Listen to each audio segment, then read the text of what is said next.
नमस्कार। मैं आपको जीपीएन न्यूज़ की तरफ से बहुत बहुत नए वर्ष का शुभकामना और आप लोगों की पूरा वर्ष 2024 मंगलमय हो और भगवान आप सबको इतना शक्ति दे कि जो भी छोटे मोटे प्रॉब्लम आए वो आसानी से आप पार कर जाए। और आज हम इस प्रोग्राम में आचार्य हमारे बीच जो आए हुए हैं वो आचार्य एमएस पांडे जी हैं और ज्योतिर्विद है और वास्तुविद है और इनकी जो नॉलेज है, इनकी जो एक्सपीरियंस है वो बहुत ही ज़्यादा अच्छा और सराहनीय है। तो आज हमने स्टूडियो में इनको बुलाया क्योंकि इस नए वर्ष में लोगों को एस्ट्रोलॉजी के लिए इनके अपने अपने राशि की फल जानने के लिए या आज जनरली 2024 में सबके लिए कैसा दिन जाएगा, कैसे ये पूरा वर्ष सबके लिए रहेगा, देश के लिए रहेगा, दुनिया के लिए रहेगा, तो उसके ऊपर आचार्य जी अभी बात करेंगे। और आगे अभी इमीडिएटली आज के प्रोग्राम में वो 3 राशि पे विस्तार से बोलेंगे और बाकी 12 राशियों के अंदर 4 बार में धीरे धीरे 4 बार में 3-3 राशि करके वो विस्तार से बोलते रहेंगे। तो आपको क्या करना है कि जीपीएन न्यूज़ को सब्सक्राइब करना है, शेयर करना है और लाइक करना है। फिर आगे हमारे साथ जुड़े रहिए और ये हम आपके लिए बहुत सी सारी चीजें ऐसे ही लाते रहेंगे और बहुत वास्तुविद आचार्य जी आते रहेंगे और आपको हम बताते रहेंगे। अच्छा आचार्य जी नमस्कार। तो मैं चाहता हूँ कि दर्शकों को आप समस्त दर्शकों को मेरी तरफ से नमस्कार, शुभकामना। नए वर्ष की ढेर सारी शुभकामनाएं। नए वर्ष में मैं आया हूँ आपके वार्षिक राशिफल को लेकर के कि कौन सी राशि का क्या प्रभाव। वैसे मैं एक बात बता दूं अपने दर्शकों को कि कुल 12 राशियां होती हैं और 27 नक्षत्र होते हैं। हर राशि में कुल 9 चरण होते हैं और हर नक्षत्र में कुल 4 चरण होते हैं। इस हिसाब से कुल 108 चरण होते हैं।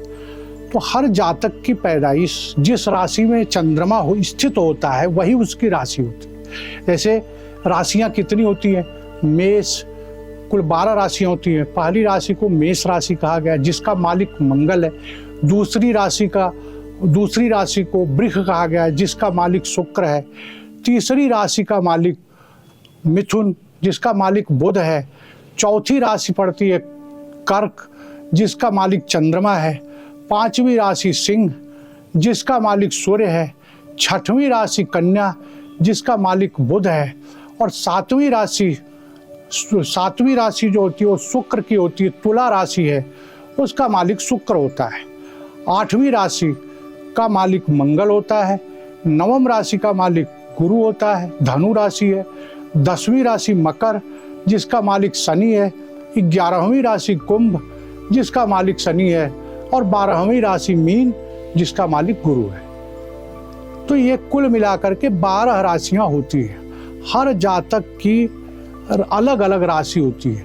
तो जिस राशि में चंद्रमा जन्म काल के समय पूर्वी क्षितिज पर जो राशि उदय होती है वही उसका जन्म लग्न है और जिस राशि में चंद्रमा स्थित होता है वह उसकी राशि होती है। तो जहाँ तक ज्योतिष का प्रश्न है, जो राशि फल की बात करते हैं 2024 में हम, वो 24 का राशिफल जनरल होता है। समस्त चीज़ों को जानने के लिए विस्तृत कुंडली विवेचना जरूरी होता है, लेकिन जनरल फलादेश के लिए जो 40 से 50% तक लागू होता है उस चीज की विवेचना हम राशि वाइज करेंगे। चंद्रमा जिस राशि में स्थित है, अब हर आदमी का चंद्रमा जिस राशि में स्थित होता है जन्म के समय, नक्षत्र अलग अलग हो सकते हैं, नक्षत्र के चरण अलग अलग हो सकते हैं, इसलिए फलादेश अलग अलग होता है। फिर भी कुछ सामान्य कॉमन बिंदु जो है, जो सब में सामान्यतया होगा, उसकी मैं विवेचना करूंगा। सबसे पहले नंबर पे आती है मेष राशि। मेष राशि जिसका मालिक मंगल है। अब मैं आचार्य एमएस पांडे वर्ष 2024 में आपके वार्षिक राशिफल लेकर इस राशि वालों के लिए आया हूँ और इस राशि वालों के लिए मेरी या किसी के भी शुभ कामना की जरूरत नहीं है, क्योंकि ग्रहों की शुभकामना आपके साथ है। इस वर्ष ग्रह आपके अनुकूल हैं और ढेर सारे आशीर्वाद और अच्छी चीज़ों का भंडारा लेकर के सारे ग्रह आपके साथ आए हुए हैं। नंबर पहला कि पहले लग्न भाव में आपके मेष राशि वालों के लग्न भाव में यानी पहले भाव में गुरु विराजमान है। भाग्य भाव का मालिक गुरु लग्न में विराजमान है और लग्न भाव का मालिक मंगल भाग्य भाव में विराजमान है। इसलिए परिवर्तन का महाराज योग आपका इस साल 2024 में बना हुआ है। दूसरी बात, पंचम स्थान का मालिक सूर्य त्रिकोण का मालिक होकर के भाग्य स्थान में विराजमान है। इसलिए ये महाभाग्य योग आपका इस वर्ष के प्रारंभ से ही बना हुआ है। और जहाँ तक गुरु का प्रश्न है, जो चीज़ें आपके जीवन में अभी अस्त व्यस्त और अव्यवस्थित चल रही थी, वो वर्ष के प्रारंभ से ही ठीक होना शुरू हो जाएगी, क्योंकि 31 दिसंबर के बाद गुरु मार्गी हो जाएगा। अब तक गुरु बकरी चल रहा था, तो जब भी गुरु बकरी चलता है तो चीज़ें आपके जीवन में सब अव्यवस्थित सी रहती है। लेकिन अब आपका जो है समय अच्छा आने वाला है। आपका भाग्येश गुरु राहु के साथ से वह मुक्त हो गया और मुक्त होकर के आपके लग्न भाव में बैठ करके बेहद ही सुंदर योग बना रहा है। वर्ष के प्रारंभ से आपके लग्नेश आपके भाग्य भाव में विराजमान है। पंचमेश त्रिकोण के स्वामी होकर पंचम भाव में विराजमान है। बेहद सुंदर योग, धन धान्य यश सब चीज़ों की वृद्धि होगी इस साल आपकी जो है। और मेरे हिसाब से आप कापी कलम लेकर के अपना वो पीरियड नोट करें जिसे मैं बताऊंगा। आपके कर्म भाव के मालिक, दसम भाव के मालिक शनि जो है अपनी मूल त्रिकोण राशि में लाभ भाव में विराजमान है, जो एक बेहद सुंदर योग बना हुआ है आपका। वर्ष के प्रारंभ से भी जहां भी हाथ डालेंगे आप इस साल, वहां आपको सफलता मिलेगी। 1 जनवरी से 5 फरवरी तक आपका भाग्य परिपूर्णता से आपका साथ देगा। बेहद सुंदर योग बन रहा है, बेहद बढ़िया योग बन रहा है। और उसके बाद में अगर 22-23 की सारी परेशानियां, कोई इच्छा आपकी अधूरी रह गई थी, वह आपकी इस वर्ष पूरी होने की पूरी संभावना है।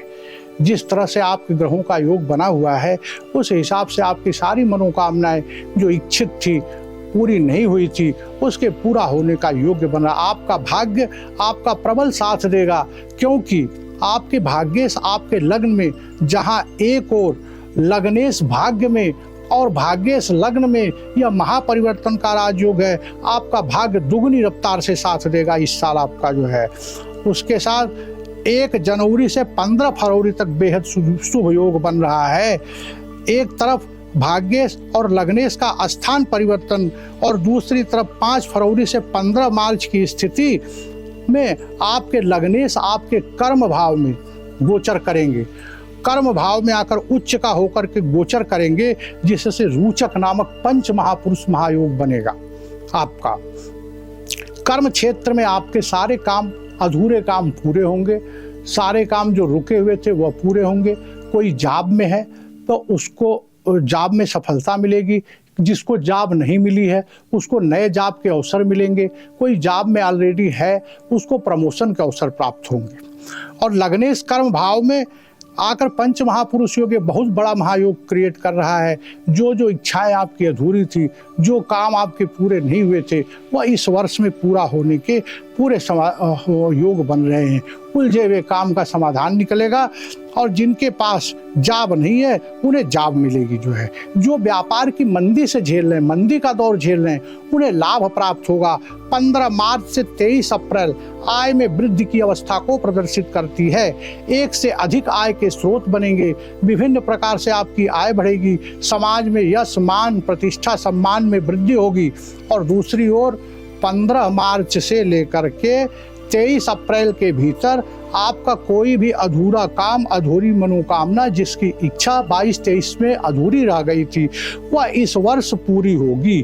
23 अप्रैल से लेकर के 1 जून से आपका थोड़ा सा फाइनेंशियल स्ट्रेस का समय है। उसमें फाइनेंशियल कठिनाई आ सकती है, जिसमें आपको फिजूल खर्ची पे नियंत्रण करना होगा और स्वास्थ्य का विशेष ध्यान रखना पड़ेगा। स्वास्थ्य से संबंधित कोई दिक्कत आ सकती है। फिर 1 जून से लेकर 12 जुलाई की अवधि में आपके लिए बेहद सुंदर समय आ रहा है। जो 23 अप्रैल से 1 जून तक जो काम में रुकावट आई थी वह काम इस अवधि में पूरे होंगे। एक तरह से आप इसको रिकवरी का समय कह सकते हैं। फिर 12 जुलाई से लेकर के 26 अगस्त तक आपको धन के संबंध में रुके हुए सारे काम पूरे होंगे। यह समय आपका रिकवरी का समय होगा। 26 अगस्त से लेकर के 20 अक्टूबर इस अवधि में विशेष मेहनत का काम हुआ। यह समय आपसे जो ग्रह गोचर की स्थिति है वह आपसे प्रयास करवाएगी, एक्स्ट्रा मेहनत करवाएगी, लेकिन परिणाम आपके फेवर में है, परिणाम आपके अनुकूल आएंगे। हर आदमी जो है मेहनत के लिए तैयार रहता है, बशर्ते कि परिणाम उसके फेवर में आए जो है। फिर 20 अक्टूबर से 26 नवंबर कार्यों में थोड़ी सी रुकावट आ सकती है। यह समय थोड़ा सा खराब है धन के लिए, माता के हेल्थ के लिए, इनका आपको विशेष ध्यान रखना पड़ेगा। धन के संबंध में सोच समझ के खर्च करें। सट्टा जुआ सट्टेबाजी शेयर मार्केट से दूर रहें इस पीरियड के दौरान जो है। बाकी समय जो है आपका ठीक है। और दूसरी चीज़ 26 नवंबर से लेकर 30 दिसंबर तक कर्म का समय आपके लिए अच्छा, कर्म का परिणाम अच्छा मिलेगा। यह वर्ष का लास्ट समय आपके लिए बहुत अच्छा जाएगा।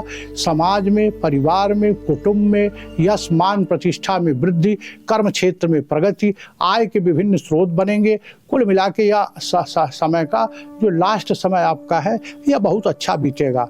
इस समय में आपके लिए मेष लग्न वालों या मेष राशि वालों के लिए मेरी यह सलाह रहेगी कि वह नित्य जो है सुबह उठकर हनुमान चालीसा का पाठ, बजरंग बाण और संकट मोचन हनुमान अष्टक का पाठ प्रतिदिन अपनी दिनचर्या में शामिल कर लें। बाकी यह समय मेष राशि वालों के लिए दोगुनी रफ्तार से आगे बढ़ने का, सफलता का, सम्मान का, यश का, मान का। बुरा समय जो 1-2 महीने का है उस पीरियड में आप हनुमान जी की आराधना करें, पूजा करें, शांति। अच्छा आचार्य जी, आपने कहा कि जो मेष राशि वाले हैं जी, तो इनको सवेरे उठ के वो बजरंग बाण पढ़ना है, हनुमान अष्टक, हनुमान जी जी। तो इनके लिए कोई और इसके अलावा कोई स्टोन धारण करना हो या कुछ करना हो, कोई या कोई आपको कांटेक्ट करे तभी आप बता पाएंगे? सर, स्टोन धारण करने के लिए में इनका लग्न का मालिक जो होता है, मेष राशि का मालिक मंगल है, जिसके लिए स्टोन मुआ आता है। अब जो है, अब मंगल की स्थिति क्या कुंडली में है यह देखनी पड़ेगी। किसी भी स्टोन की एडवाइस देने के पहले मंगल का प्लेसमेंट कहाँ पर है। हमने ये तो लग्न के बेस पर हो गया। राशि मालिक चंद्रमा मेष राशि में है और चंद्रमा मेष राशि इनके किसी के अष्टम में पड़ रही है, कहाँ पड़ रही, तो उस हिसाब से इसका मतलब ये है जी कि आप अभी दशा अंतर, कोई दशा अंतर देखने के लिए या कोई पर्टिकुलर किसी आदमी का किसी का राशि फल जानने के लिए या फलाफल जानने के लिए जी, तो आपको वो अलग से कांटेक्ट करें तो जी, आप उनके कुंडली के हिसाब से आप इनको बता पाएंगे उनका जन्म स्टोन क्या है, भाग्य स्टोन क्या है। पहला चला गया, तो आप हमें वृष राशि के बारे में जी विस्तार से बताइए कि दर्शकों को क्या करना है। जी, अब दूसरी राशि आती है वृष राशि जो है। वृष राशि, यहाँ मैं वृष राशि का मतलब वृष लग्न से बात कर रहा हूँ। चंद्रमा, जिस चंद्रमा वृष राशि में भी हो सकता है, किसी के लग्न में ही अगर चंद्रमा बैठा हुआ है तो उसकी वृष राशि वृष लग्न एक ही है। लेकिन किसी का वृष लग्न है, चंद्रमा किसी और राशि में बैठा हुआ है, तो ये फलादेश वृष राशि के ऊपर है जो लग्न के बेस पर किया गया है, और चंद्र राशि वालों के लिए भी यह लागू होता है। दूसरा, वृष राशि वालों के लिए यह साल कैसा रहेगा यह मैं आपको बताता हूँ। वर्ष के प्रारंभ से यह देखना है कि लग्न के स्वामी की स्थिति कहाँ पर है। वर्ष कुंडली में आपके लग्न का स्वामी शुक्र बनते हैं, जिसमें शनि जो है भाग्य और कर्म दोनों स्थान, भाग्य और कर्म दोनों स्थान के मालिक योग कारक ग्रह आपके शनि हैं। तो शनि की स्थिति, लग्नेश की स्थिति, इनका वार्षिक चार्ट में पोजीशन देखकर इसका हम फलादेश करेंगे। तो रही बात जो है लग्नेश की, लग्नेश का मालिक शुक्र जो है वह सप्तम भाव में बुध के साथ बैठा हुआ। बुध आपकी कुंडली में पंचम स्थान और धन स्थान का मालिक है। धन स्थान और पंचम स्थान के मालिक के साथ लग्नेश शुक्र आपके सप्तम भाव में बैठा हुआ है। आपके साझेदारी, डेली इनकम, गृहस्थ जीवन, पत्नी से संबंध, फ्रेंड से संबंध, यह सब इस साल अच्छे रहेंगे। शुरुआत से ही यह साल आपके लिए अच्छा गुजरेगा। दूसरी बात, गुरु बृहस्पति जी जो है, गुरुदेव आपके 12वें 12वें घर में मेष राशि में विराजमान है, जो बकरी है। 31 दिसंबर के बाद वो मार्गी हो गए। तो जो चीज़ें आपके यहाँ खर्च की अस्त व्यस्तता थी, फालतू फिजूल खर्ची, स्वास्थ्य पे खर्च, हॉस्पिटल पे खर्च, फिजूल खर्च, दुनिया भर के खर्चों की अधिकता के कारण जो आपकी मानसिक स्थिति परेशान थी, उसमें सुधार आएगा। क्योंकि गुरुदेव जो है 31 दिसंबर के बाद ये मार्गी हो रहे हैं, और जब गुरु प्रोग्रेसिव होते हैं, मार्गी होते हैं, तो आपकी सारी अव्यवस्थित चीज़ों को ठीक ठाक करके व्यवस्थित कर देते हैं। तो 1 जनवरी 2024 से 18 जनवरी 2024 तक का समय बेहद ही अच्छा है। धन, यश, मान, कीर्ति। पंचम स्थान को त्रिकोण स्थान का स्वामी कहा जाता है, तो त्रिकोण स्थान के स्वामी बुधदेव के साथ आपके लगने शुक्र सप्तम स्थान में बैठे हुए विराजमान हैं, जो आपके तमाम अवसर, लाभ के, आय के तमाम तरह के अवसर क्रिएट करेंगे। एक से अधिक सोर्स से आपकी इनकम प्राप्त होगी। और बुध जो अभी आपका बकरी चल रहा है, ये 7 जनवरी से मार्गी बुध भी हो जाएंगे, तो बुध भी ठीक फल देने लगेंगे। फिर 1 जनवरी से 18 जनवरी से 12 फरवरी तक थोड़ा सा काम में धीमापन होगा, काम में देरी होगी, रुकावट होगी। निर्णय लेने के संबंध में सावधान रहें, गलत निर्णय हो सकते हैं। थोड़ा सा ग्रहों की गोचर की स्थिति और नक्षत्रों की पोजीशन देखने के बाद ऐसा प्रतीत होता है कि इस समय आप अगर सावधानी न बरते तो गलती करेंगे, जिससे आपको फाइनेंशियल स्ट्रेस का सामना करना पड़ सकता था। आप पीरियड नोट कर लें, 18 जनवरी से लेकर 12 फरवरी तक का समय आपको विशेष ध्यान रखने का समय है। इस समय आपके काम में धीमापन आ सकता है। फिर 12 फरवरी से 7 मार्च 2024 जी, ये आपके बुस्टअप का समय है। जो आपका धीमापन, परेशानी जो आपके बीच अवधि में शुरू हुई थी, जो भाग्य आपका साथ नहीं दे रहा था, इस समय में तेजी से साथ देने लगेगा जो है। फिर उसके बाद पहला समय, जो आपका समय पिछला था, वह आपको इसमें दूर दूर तक याद नहीं होगा। इतने आगे तक आप जाएंगे और सफलता प्राप्त करेंगे कि जो पिछला समय है उसकी सारी क्षतिपूर्ति आपकी इस पीरियड में हो जाएगी। तो 12 फरवरी से लेकर के 7 मार्च तक का समय आपके नए नए अवसर क्रिएट करेगा। रोजगार के अवसर, साझेदारी के अवसर, समाज में यश, मान, प्रतिष्ठा, कुटुंब में सम्मान, इस तरह की सारी चीज़ें आपको दिखाई देंगी। फिर 7 मार्च से 31 मार्च ये कर्म जो ये बेहद सुंदर योग है। नए नए काम करेंगे, आप नोट कर लीजिए, या आपको बातें घटित होती हुई दिखाई देगी, तब आप मुझे कहिएगा। 7 मार्च से 31 मार्च तक कर्म के लिए बहुत अच्छा समय है। अच्छा काम करेंगे, जो योजनाएं सोचेंगे वह आपकी सोची हुई योजनाएं पूरी होगी। आपके मरकरी जो व्यापार के कारक हैं, लाइजनिंग के कारक हैं, प्रोफेशन के कारक हैं, वो मार्गी हो गए 7 जनवरी के बाद।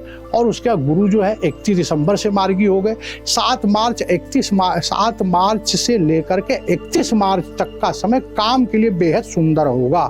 फिर 31 मार्च से 25 अप्रैल तक का समय पिछले समय का जितना भी डिस्टेंस का समय है, पिछला समय में जो काम आपके अधूरे रह गए थे, पूरे नहीं हुए, वह इस पीरियड में पूरे होंगे। आप नोट कर लीजिए, 31 मार्च से लेकर 25 अप्रैल तक का समय यह जो है काफ़ी तेजी से आपका भाग्य साथ देगा।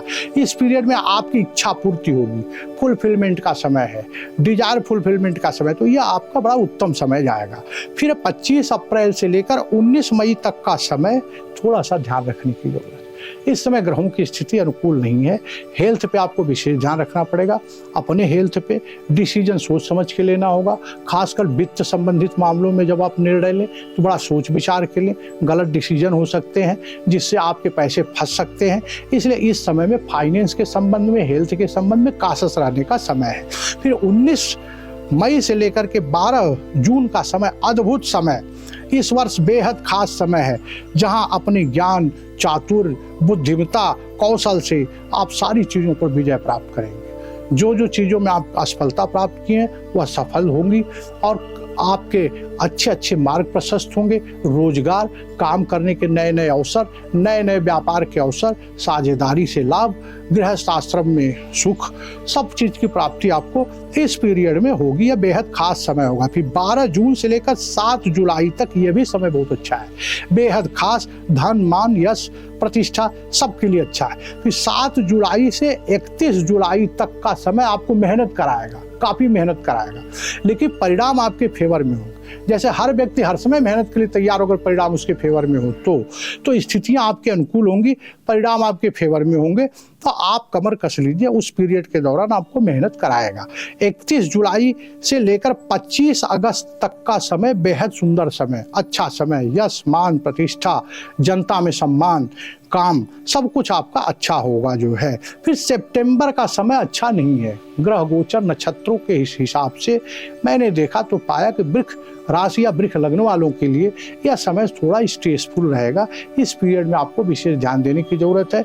स्वास्थ्य का ध्यान रखें, पैसे रुपए संबंधित डिसीजन का ध्यान रखें, किसी को बिना लिखा पढ़ी के पैसे न दें, या फाइनेंस से संबंधित निर्णय लेते समय विशेष सावधानी चातुर्य की जरूरत है। फिर अक्टूबर से आपका समय अच्छा हो जाएगा, बेहद अच्छा समय, कर्म क्षेत्र में लाभ। और नवंबर का समय थोड़ा ठीक नहीं है, इसमें थोड़ी सावधानी बरतने की जरूरत है। फिर लास्ट का समय जो होगा दिसंबर, 7 दिसंबर से लेकर के 31 दिसंबर का समय बहुत अच्छा जाएगा, सुंदर जाएगा। या आपके रुके हुए सारे काम पूरे होंगे, जो पिछला स्ट्रेस आपके दिमाग में था वो सब पूरे होंगे, अधूरी योजनाएं पूरी होगी, अच्छे अच्छे काम के अवसर खुलेंगे। जो आदमी नौकरी में नहीं है उसको नौकरी के अवसर प्राप्त होंगे, या जो आदमी ऑलरेडी नौकरी में है वो प्रमोशन का अवसर प्राप्त होगा उसको। एक से अलग कई सोर्स से इनकम के रास्ते खुलेंगे।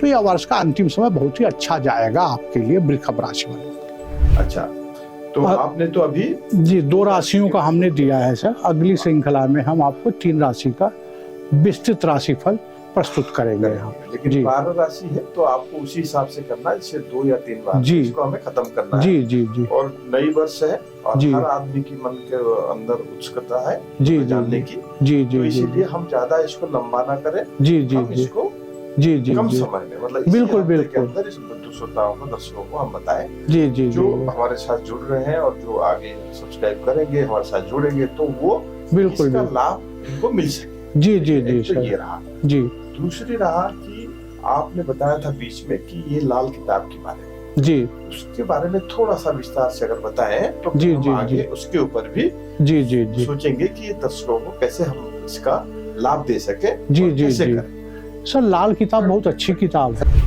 जैसे ही सर हमारी राशि फल की श्रृंखला समाप्त होगी उसके बाद हम लोग लाल किताब का शुरू करेंगे।